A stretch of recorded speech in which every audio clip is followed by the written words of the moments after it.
Entonces, hacer mío el problema o la situación del otro. Confieso el pecado y me involucro. Después continúa y dice, ahora pues Dios nuestro, oye la oración de tu siervo y sus ruegos y haz que tu rostro resplandezca sobre tu santuario asolado por amor del Señor. Inclina, oh Dios mío, tu oído y oye, abre tus ojos y mira nuestras desolaciones y la ciudad sobre la cual es invocada tu nombre, porque no elevamos nuestros ruegos ante ti confiados en nuestras justicias, sino en tus muchas misericordias. Oye, Señor, oh Señor, perdona, presta oído, Señor, hazlo y no tardes por amor de ti mismo. Dios mío, porque tu nombre es invocado sobre tu ciudad y sobre tu pueblo. Leí más o menos hasta el verso 19.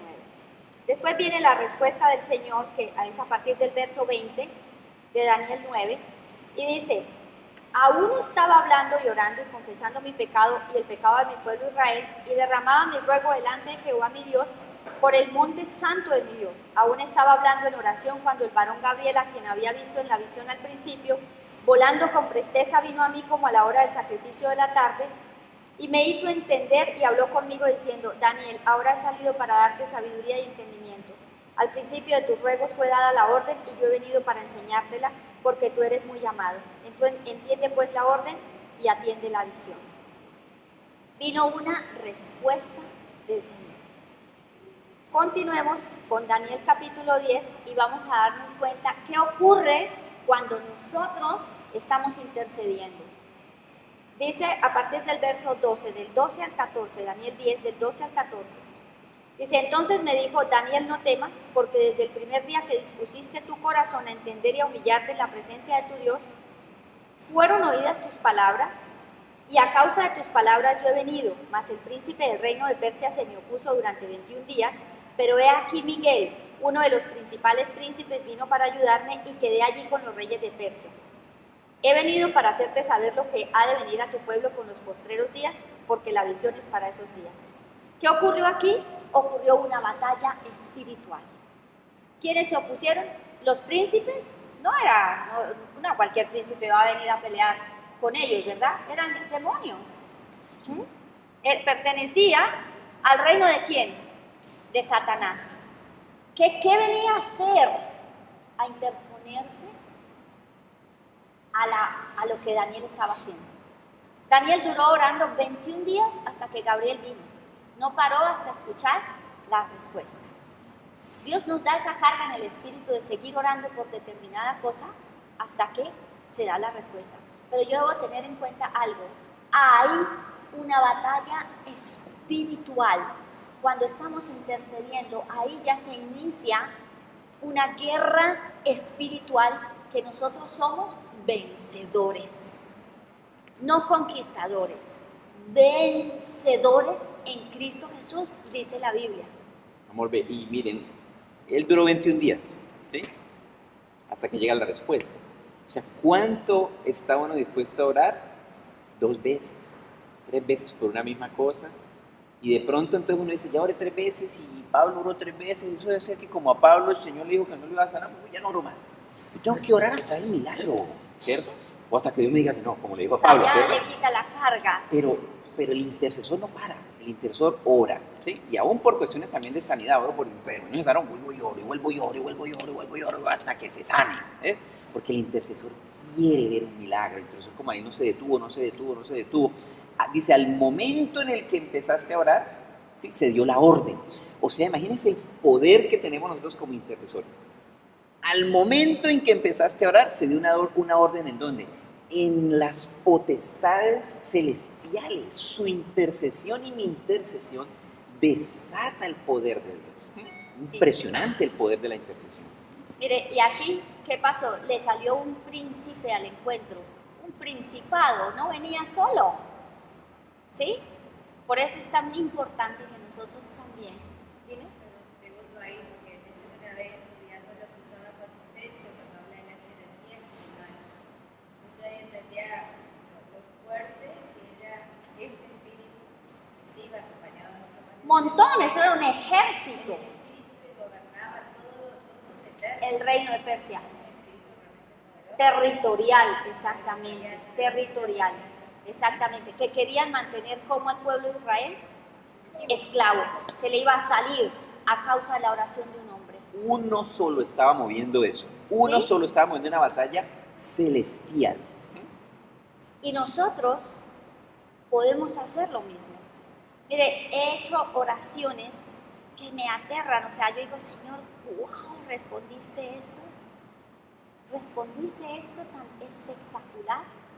Yo me acuerdo que tenía una necesidad de transporte. Bueno, es una historia larga que en otro momento Dios nos permitirá contarla completa. Pero necesitaba un milagro. Y Dios hizo que una empresa diera una orden a nivel nacional para que yo tuviera el beneficio. Una empresa. Y no trabajaba yo en la empresa, mi hermano trabajaba en la empresa. Y ver que Dios hizo eso, yo, wow, Padre, yo te oré pidiéndote que me ayudaras con el transporte. Y tú lo hiciste. Y no era en detrimento de la empresa, beneficiaba a la empresa y me beneficiaba a mí. Yo, wow, lo hizo solamente el Señor. Por la oración de uno. Pero la Biblia habla del poder de reunirnos uno o más. Mateo 18, del 19 al 20. Otra vez les digo que si dos de ustedes se ponen de acuerdo en la tierra acerca de cualquier cosa que pidan, les será hecho por mi Padre. Mateo 18, del 19 al 20. Les será hecho por mi Padre que está en los cielos, porque donde están 2 o 3 congregados en mi nombre, allí estoy yo en medio de ellos. De entrada ya podemos decir, Señor, aquí tú estás. 2, nos congregamos en tu nombre. Pero dice que ponernos de acuerdo en la tierra acerca de cualquier cosa que piden. Dios ya sabía lo del WhatsApp, lo del Skype, lo de las redes sociales hoy día. Una llamada de Skype y se pueden reunir 10 personas. Una llamada de WhatsApp y nos reunimos con otra persona. O sea, el Señor ya todo lo tenía fríamente calculado, o sea, es una cosa espectacular. Si no se pueden reunir físicamente, reunámonos por las redes, o sea, por los medios de comunicación que existen para orar. Para orar. Hay que tener mucho cuidado, porque a veces a nosotros nos pasó que con la chica que nos reuníamos a orar, primero hacíamos visita y después nos acababa el tiempo y no orábamos. Eso ocurre mucho, hasta que dije, ¿qué estoy haciendo? Eliminé, solo me limito a saludar. Y a la hora en punto inicio y a la hora en punto termino. Si tenemos que hablar, cualquier otra hora del día. Esa es mi hora de intercesión. ¿Sí? 0, no digo nada, casi ni cómo amanecen, porque en otras partes es muy temprano. Para mí ya no es tan temprano porque es a las 6 de la mañana.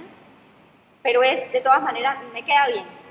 Y solamente hola, buenos días y seguimos. Ya, a lo que entramos. Cuadramos desde el día anterior, en fin, todas las cosas. Ya tenemos, no se puede decir que una rutina, porque todos los días el Espíritu de Dios nos sorprende con unas cosas espectaculares. O sea, ya nos gusta tanto, porque para nosotros todos los días es una sorpresa. Lo hacemos de lunes a viernes. Con las personas que nos reunimos de varios países y con mi esposo y otras personas lo hacemos los sábados y los sábados y los domingos, el domingo lo hacemos solo nosotros dos, pero todos los días hay intercesión, hacemos intercesión, porque es algo repoderoso, o sea, una cosa divina. Dice que Moisés iba a haber una batalla con Amalek. Entonces Moisés le dice a Josué, ve, anda a buscar, hermano, con quién ir a pelear, que yo me voy a ir al monte. ¿Cierto? Entonces, si uno está en medio de una batalla, ¿sí? Y su líder le dice, vos anda a pelear que yo me voy a orar, no le dice, ¿sí? Sí, entre todos podemos empujar más las cosas, ¿no? Porque a veces pasa también en lo espiritual, ¿no? No, vamos todos, alguien tiene que interceder, ¿sí? Éxodo 17, del 9 al 14. Y el líder y el sacerdote Aarón se van a orar y mandan a la batalla a los otros. ¿Sabe por qué? Porque Moisés entendía que la batalla se ganaba o se perdía en la intercesión. Entonces se sube Moisés con Aarón y Hur a orar y dice una cosa muy tremenda ahí, que Moisés se cansaba. ¿Sí? Por eso yo necesito interceder con otras personas, porque me canso también, a veces me canso, ¿sí? Y se le bajaban los brazos y prevalecía Amalek. Entonces Hur y a Aarón se lo sostenían para que prevaleciera Israel, pusieron una piedra para que se sentara. Uno se cansa también, la intercesión cansa, ¿cierto? Yo necesito otro que me anime. Y cansa, no es que hay que me canse, cansa es que ya no quiero interceder más y me quiero ir a otra cosa. Y entonces el otro me anima, no, sigamos. Lo que vos decías, ¿no? Pues va a voltear a mirar y no quedó nadie. No, sigamos, me estoy cansando, pero me voy a animar, vamos a darle, vamos a dar un milagro.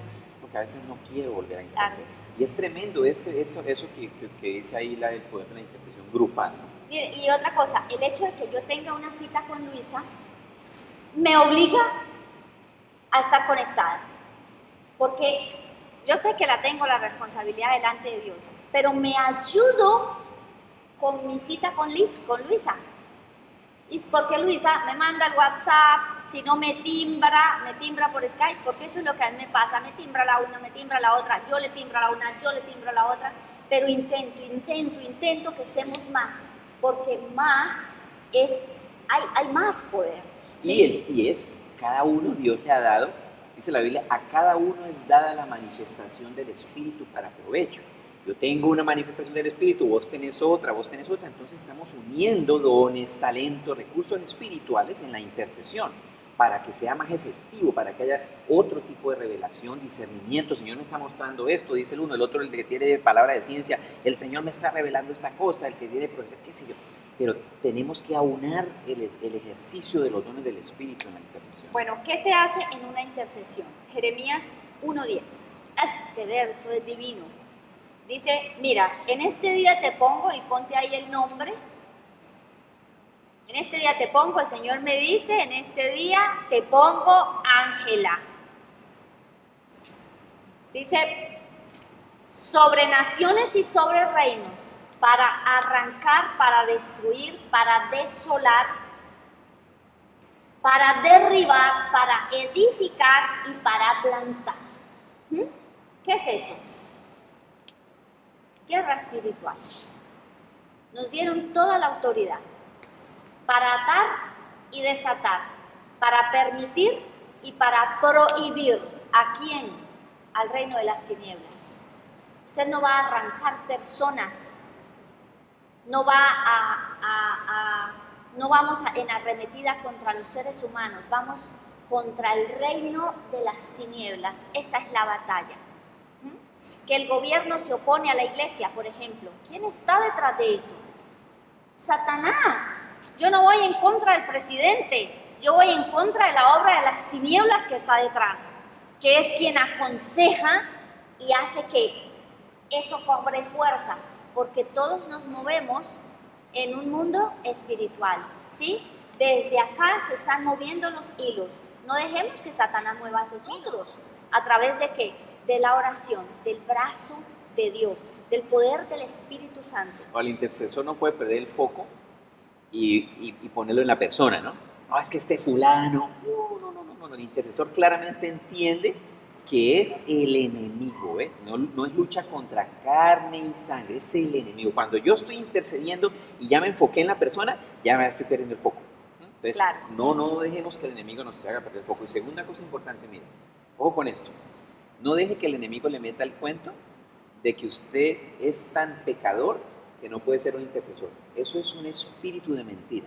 Repréndalo de sus oídos. ¿Sí? Y pida perdón si hay pecado guardado. Si hay pecado, porque es que el enemigo es el acusador. No, el enemigo no lo acusa porque no, porque hay algo. Dile, bueno, perdóname, Señor, me he quedado lavado con la sangre de Cristo y claro que voy a interceder.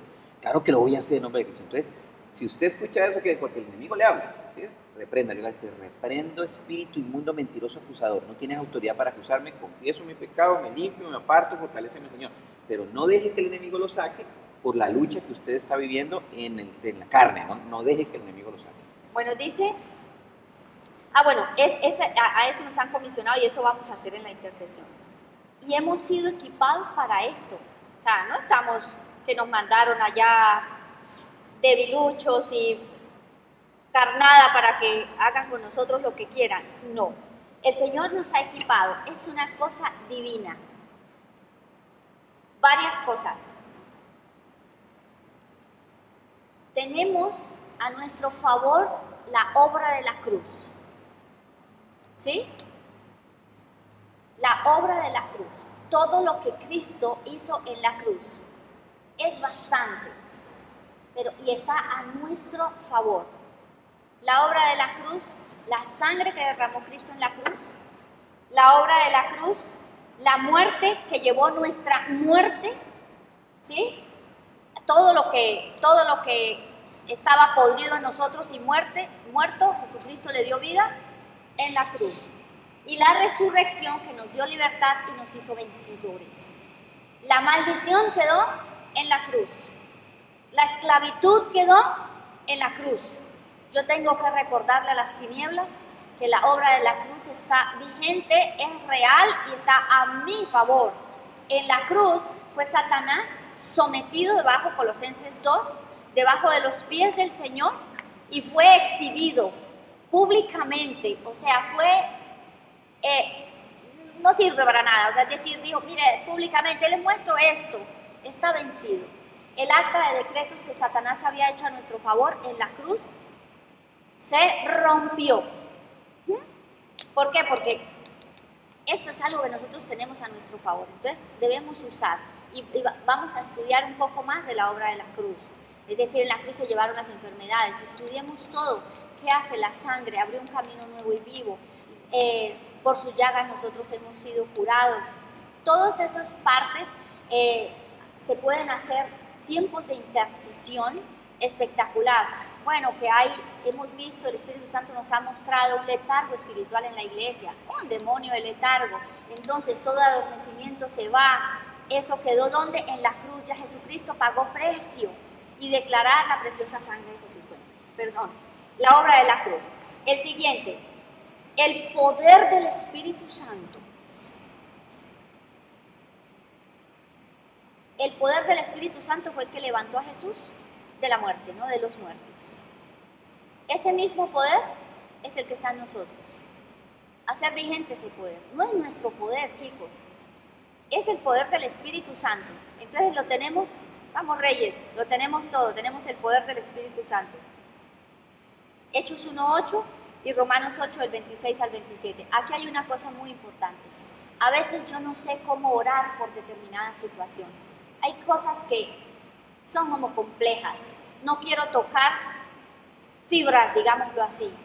No sé cómo orar por determinadas situaciones. Dice que hemos de pedir como conviene, Romanos 8:26, no lo sabemos. Pero el Espíritu Santo intercede por nosotros con gemidos indecibles ante el Padre. Él conoce la voluntad del Padre y Él conoce lo que hay en nuestro corazón y se va e intercede. Para eso nosotros pedimos al Espíritu Santo que Él interceda. Si no tienen lenguas, pidan lenguas. ¿Sí? Porque es orar la perfecta voluntad de Dios. Y empiezo a interceder en lenguas. Espíritu Santo, intercede tú. Pero si ustedes no tienen lenguas, empiecen a clamar, Espíritu de Dios, te pido que clames por esta situación, toma tú esta situación, te pido, Espíritu de Dios, que intercedas ante el Padre por esta situación. No tenemos lenguas y dame lenguas, porque quiero interceder en lenguas. El otro equipamiento que tenemos, el nombre de Jesús. Juan 14, del 13 al 14. Dice, y todo lo que pidas en mi nombre, eso haré, porque el Padre, para que el Padre sea glorificado en el Hijo. Si algo me pedís en mi nombre, yo lo haré. ¿En el nombre de quién? Jesús. En el nombre de Jesús. Entonces vamos a hacer peticiones en el nombre de Jesús. Le vamos a dar la orden al diablo, en el nombre de Jesús, que desaparezca. Vamos a atar en el nombre de Jesús, porque el nombre de Jesús tiene poder.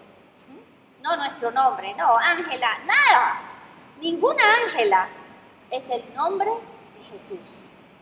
Miren, un comentario con respecto al tema del diablo. El diablo está derrotado.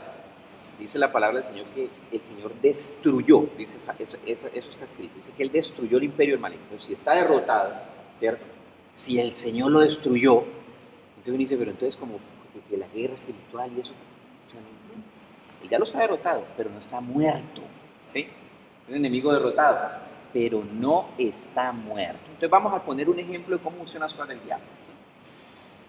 Nos vamos, se acaba la reunión de la iglesia, decidimos salir a tomar algo por aquí, dejamos aquí todos nuestros objetos de valor y se nos quedó abierta la puerta. ¿Sí? Y todos nosotros nos vamos. Con la puerta abierta entra un niño de 10 años y se me lleva mi mochila, que la tengo llena de todas mis cosas más valiosas. ¿Sí? Y se me la llevó. ¿Yo soy más fuerte que ese niño de 10 años? Claro que sí. ¿Yo lo puedo detener? Claro que sí. Pero dejé la puerta abierta. ¿Sí? Entonces, ¿hasta cuánto el enemigo puede influenciar en mi vida? Pues hasta cuántas puertas tengas abiertas en mi vida, y la apertura de la puerta es el pecado. ¿Sí? Entonces, si yo estoy pecando en alguna área, ahí está abierta la puerta. Entonces, el enemigo que está derrotado, está vencido, ¿sí?, entra a robar, matar y destruir porque dejé una puerta abierta. Solo para hacer un paréntesis del tema del diablo, que no vamos a profundizar ahora en eso, pero para que lo tengamos en cuenta. Si le dejo la puerta abierta, por ahí se me va. La próxima venida. Bueno, dice, si algo pedimos en su nombre, lo recibiremos. Y Él lo hará, Él lo hará. Y lo otro es, bueno, varias faltan. La palabra de Dios con la que estamos equipados, otra herramienta poderosísima, la palabra de Dios. Si vemos en Daniel 9 lo que Daniel citaba, Señor, tú eres grande, él estaba citando mucha palabra de Dios. David citaba escritos que estaban, palabra de Dios que ya él conocía. Y nosotros vamos a hacer exactamente lo mismo. Miren esto que hace la palabra de Dios. Este pasaje es súper, súper divino. Jeremías 23, 29. Dice, no es mi palabra como fuego, dice el Señor, y como un martillo que rompe la piedra o la roca en pedazos. ¿Qué hace la palabra? La palabra de Dios dice que es como fuego. ¿Qué hace el fuego? Quema y no deja nada, ¿cierto?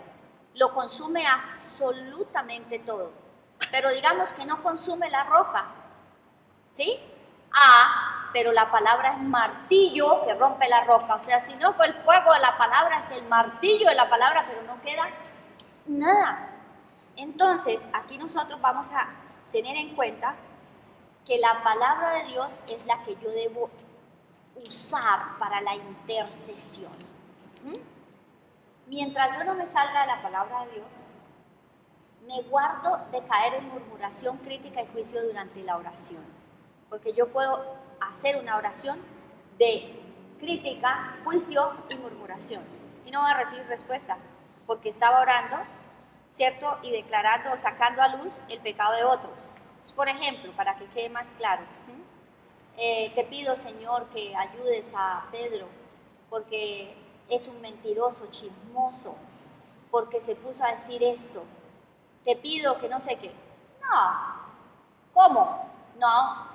Padre, tu palabra dice que si confesamos nuestros pecados, tú eres fiel y justo para perdonar nuestros pecados, ¿cierto? Y limpiarnos de toda maldad. Yo presento mi vida, Señor, intercedo por mis hermanos, intercedo por la iglesia y en especial, sobre todo si estoy sola, intercedo por Pedro. Padre, y yo te pido que perdones su pecado, tú lo conoces. Tú sabes el pecado que hay. Perdónanos, Señor. Perdónanos porque hemos pecado. Perdónanos porque hemos hecho cosas que no son agradables a ti. Perdónanos porque hemos oído lo que no sirve. Hemos dicho lo que no es agradable a ti. Pero no me pongo a decir que se puso de chismoso y se puso a decir que ta. ¿Ven la diferencia? Confesé la palabra de Dios y hice el pecado de mi hermano mío. Y utilicé todo lo que puede traer una mentira, si está en mentira, ¿cierto? Y echo fuera después el espíritu de mentira, pido perdón, declaro la sangre de Jesús sobre nuestras vidas, sobre la vida de mis hermanos, nombro a mi hermano por el cual estoy orando y empiezo a declarar. Esto cuando lo hago por una persona específica, si no nombro la iglesia y oro por todos los pecados. Oh, Señor, perdónanos por la mentira, perdónanos por el engaño, perdónanos por la falsedad, perdónanos por esto. Con eso cae Pedro y cae todo el que está allí. Si es una oración por los ancianos, si es una oración por los sugieres, o es lo mismo que el anciano, no sé. Si es una oración por el alabanza, por el equipo de alabanza, por lo que estén ustedes orando, es por todo el equipo, pero yo me hago partícipe de eso y utilizo la palabra. Isaías 55, del 10 al 11, dice que la palabra de Dios dice que es como la lluvia y la nieve, que riega la tierra, la hace germinar y producir, ¿cierto? Ay, sí, tengo que decirlo todo. Así como desciende de los cielos la lluvia y la nieve y no vuelve allá, sino que riega la tierra y la hace germinar y producir, así será mi palabra que sale de mi boca, no volverá a mí vacía, sino que será prosperada en aquello para que la envíe. Que hace semilla que siembra. Sí, exactamente. Entonces, ¿qué dice? Así será mi palabra que sale de mi boca, no volverá a mí vacía, sino que hará todo. ¿Qué es todo? Todo lo que Dios quiere que se cumpla en esa palabra. ¿Dios que cumple? Su palabra. ¿Dios que respalda? Su palabra, no mi palabrería. Entonces, si yo voy a orar por algo, yo busco los pasajes de la Biblia y preparo las oraciones. Eso es bien importante. Mire, ya habíamos dicho, el intercesor tiene que tener una vida de oración, en la agenda tiene que estar, ¿cierto? Tiene que estudiar la palabra, tiene que memorizar la palabra también, tiene que preparar las intercesiones. Ahora vamos a hacer una intercesión Espíritu Santo, tener los versículos, como dice mi esposa. Y miren esto, tengo acá, un ejemplo bien clásico. El ejemplo más clásico es cuando el Señor llega y está en la tentación con el diablo en el desierto, ¿cierto? El Señor, ¿qué le decía? Escrito está. Ni siquiera, fuera, Satán. Escrito está. ¿Y qué hizo el diablo? Salió corriendo. O sea que si usted quiere empezar con la guerra espiritual, más vale que se memorice la palabra. Ahora imagínese el Señor, escrito está, un momentico voy a buscar mi Biblia. No, hermano, memorizado lo tenía. Espera un momentico, busco en el iPad. Demasiado tarde. Tengo que empezar a memorizar, decirle, Señor, enséñame a memorizar, porque a veces el diablo le ha metido la mentira a uno, es que yo soy malo para memorizar. No declare eso de usted mismo, yo soy bueno para memorizar. No memorizar los versículos en el nombre de Cristo, porque en medio de una guerra, y usted con la espada por allá guardada, ya está listo, hermano. Usted ya perdona, Señor, y perdóname, Señor, porque ya que... Eso es, tenga los versículos memorizados, y también, obviamente, lo que dice mi esposa, prepárelos, tenga los escritos ahí, para declarar en medio, porque en medio de la intercesión hay mucho versículo que declarar, pues tenga escrito ahí los versículos. Nosotros somos guerreros. Vamos a preparar las oraciones. Aquí estaba mirando, tengo 150, ¿sí? Y a veces no las preparo, solo con concordancia con estos aparatos divinos. Hoy quiero orar por tal cosa, entonces escribo por lo que quiero orar que el Espíritu Santo me lleva. La concordancia me saca montones. Me ha dado Dios la habilidad de agarrar el versículo que va y orar con base en ese versículo. Y solo oro palabra de Dios, para que mi emoción no me gane. Entonces, por ejemplo, estamos orando por el gobierno. Entonces aquí, Señor, declaramos que somos una iglesia que teme a Jehová y le sirve y oye su voz y no es rebelde a la palabra de Jehová, y declaramos que nosotros, como el gobierno que gobierna sobre nosotros, servimos a Jehová nuestro Dios y hacemos el bien. ¿Cómo nos queda? Divino. 1 Samuel 12:14, una oración por el gobierno, ¿sí? Hay varias. Entonces ahí se cumple, la palabra es martillo que rompe la roca, fuego que consume, porque eso es lo que yo tengo que declarar. El intercesor tiene que orar en línea con la palabra, porque si no la oración puede ser almática, ¿cierto? De mis emociones. Para que no se me meta la emoción en la oración, me sujeto a lo que dice la palabra, declaro los versículos de la palabra. Mi oración está construida con base en declarar versículos de la palabra de Dios. Declaro los versículos. Eso es extremadamente poderoso.